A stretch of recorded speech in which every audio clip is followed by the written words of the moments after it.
The Suffern Central School District tried to push a tax increase and increased budget down the throats of taxpayers in May of 2020. They tried to tell the taxpayers, even though they had close to $30 million in reserves, that if they didn't raise taxes or if the budget failed, draconian measures would take place and the Suffern Central School District's world would be on fire. It didn't take long for the Suffern Central School District staff and Suffern Education Association representative to take to Facebook and start spreading misinformation. On May 23, 2020, Jan Bernstein Rosenblum, a teaching assistant at Montebello Elementary School and Suffern Education Association building representative, took to Facebook to claim that the 1.25% budget levy increase would only cost the taxpayers $100 a year. Not sure how Jan Bernstein Rosenblum determined that the increase would not be a hardship on taxpayers. Seems very presumptive. Seems as though she spread the bad information that was provided by Stephen Schloicka'd. However, as a representative of the school district, any information that she would spread would be deemed more credible than someone not employed by the district and that could have swayed votes. It turns out that this is not the case.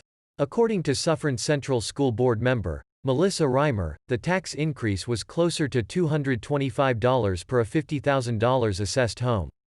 That is more than double.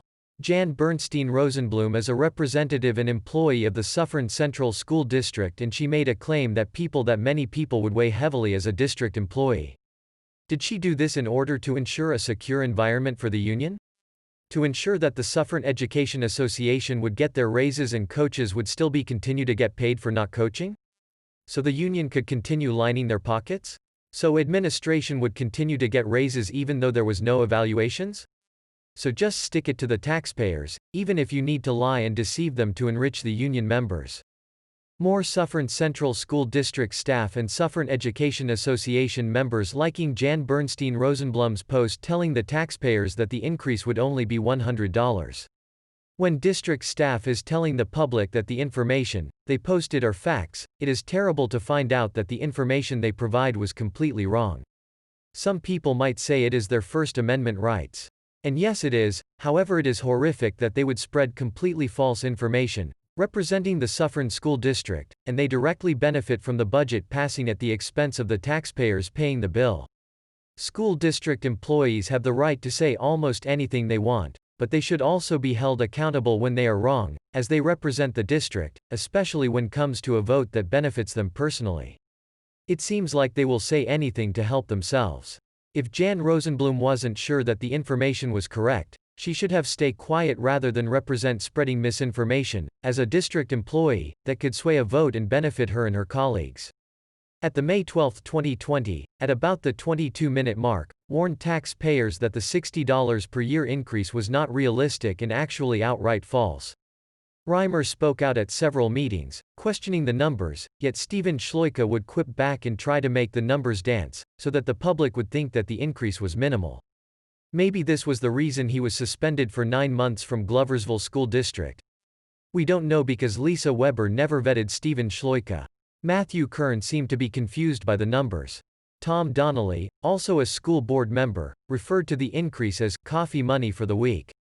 Seems pretty cold and callous. However, Donnelly is used to legally robbing the taxpayers blind.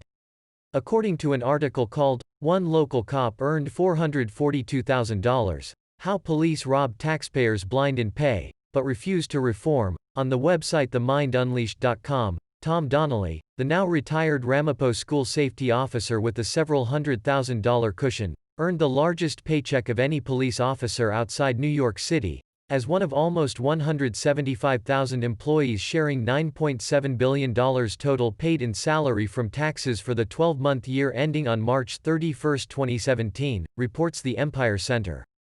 Donnelly's pension is tremendous, and his daughter works for the school district, so he doesn't mind recommending that the residents get taxed at the highest rate possible, every budget. Taxum Tom, also known as 2% Tom, doesn't mind taking the taxpayers' hard-earned money. An assessed home at $50,000 has an increase of $225 at a 1.25% levy increase. What would Taxum Tom's 2% increase look like? It would look pretty scary. So we the taxpayers got played again.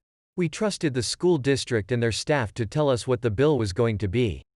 In what other scenario would someone ever say just take my money even though I don't know what it is going to cost me?